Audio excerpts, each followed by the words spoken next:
Daniel Nicola came to the UK as an international student from Albania and has gone on to forge a successful career in Britain.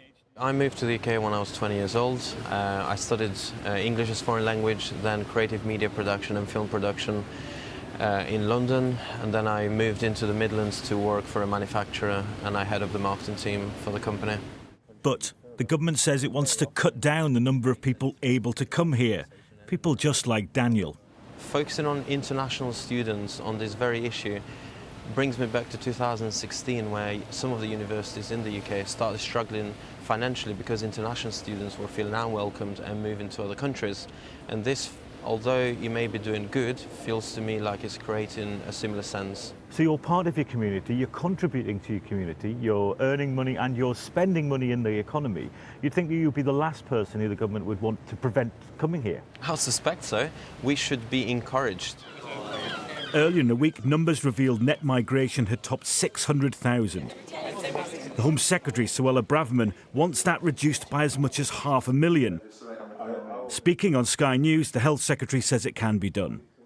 Well, the Home Secretary is absolutely right on the need to bring the numbers down, and the Prime Minister reaffirmed his commitment to bringing the overall numbers down. I think there's a distinction to draw between, for example, some of the abuse of student routes, people coming in on a student visa and then changing, looking at the number of dependents.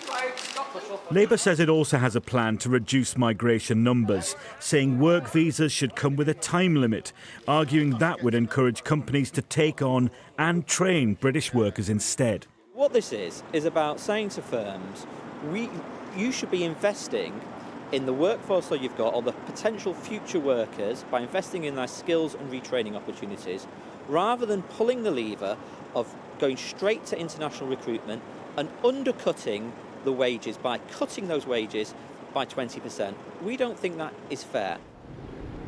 Migration is a thorny, divisive, intensely political subject, and both Labour and the Conservatives say they're offering up workable solutions.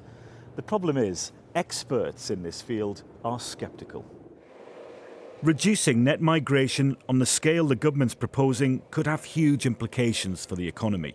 How do you bring in immigration down? Well, you have two choices. You either just ban immigration, that will cause devastation in the health service, or you, I don't know, come up with a workforce plan for the National Health Service. You pay social care workers better, and you actually create the circumstance in which more domestic workers want to work in that sector. The balancing act here, reducing migration numbers without crippling the economy, set against the demands from voters as an election draws closer. Nick Martin, Sky News, Westminster.